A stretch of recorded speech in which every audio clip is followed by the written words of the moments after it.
Good evening, everyone. This is Ted Koppel here with NBC News reporting live from the White House, March 11th, 1941.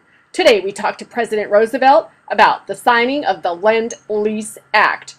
Good morning, Mr. President. Good morning. How does the Lend-Lease Act work?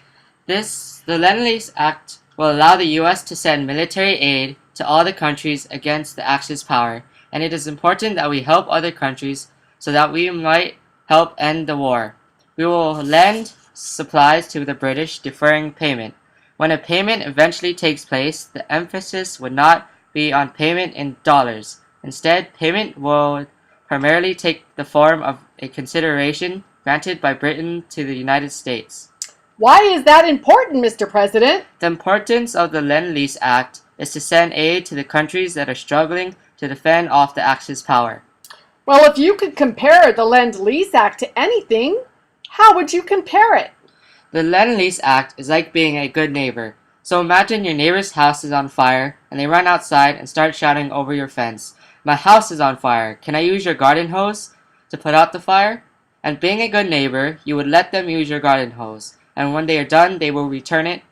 I don't want to say, "Neighbor, my garden hose cost me $15. You have to pay me $15 for it." I don't want $15. I want my garden hose back after the fire is over.